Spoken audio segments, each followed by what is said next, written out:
For me, this is literally the best place to start when it comes to makeup. Because what do you mean you're starting your brand with a clear gloss? I just created this eye look using the basic canvas from James Charles makeup brand. And I know we're all on a James Charles hate rage right now. I know that some of you are hoping that I'm going to drag this palette, but I don't know if there's anything to drag. Let's get into it. The thing that's dragged is this makeup, because this is some good makeup right here. As Michaela Medaglia said, influencer brands are kind of held up to a bigger standard and a higher standard because you are kind of selling makeup products to your best friends online, and consumers do feel more obliged to share their negative or positive feedback with other people online because they are bought from an influencer brand. I feel like this has been held up to very high standards. I mean, rightly so. It's James Charles, right? Just going in with the shade Treehouse right now just to map out the shape of my eye. I'm doing a basic look with the basic canvas. I want to know if this palette can slay my basic everyday eyeshadow. The shade in the palette called Mango, and it's like this gorgeous mustard shade. I would never have thought to blend out this kind of greyish brown shade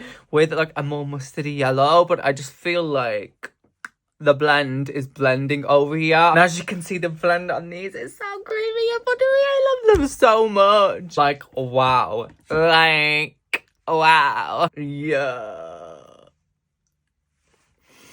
Personally, I'm going to use the shade Gold Coast on my inner corner today. That's the one that I used to create all of the shimmer on this eye, the brow bone, the inner corner, everything. So obviously, I'm going to replicate it on this side. I'm going to go jump off, add my finishing touches, and I'll be right back. Basic canvas, but no basic results around here.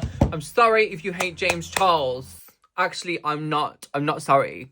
That's a you problem. Leave it at the table. Leave it at the door. It's like the way that they're made, the way that they feel, like the amount of effort you can tell has been put into like, the packaging. This feels like an actual canvas, by the way, if I didn't say. It's like all raised and bumped up. It literally just feels like you're, you know, an artist. Anyone from the Painted team ends up watching this, Painted needs to get itself onto UK TikTok shop because the amount that I paid for delivery on these palettes. I don't know how much y'all are getting paid hourly in the US, but over here, I paid like 3 to 4 hours of my fucking day just in shipping for these palettes.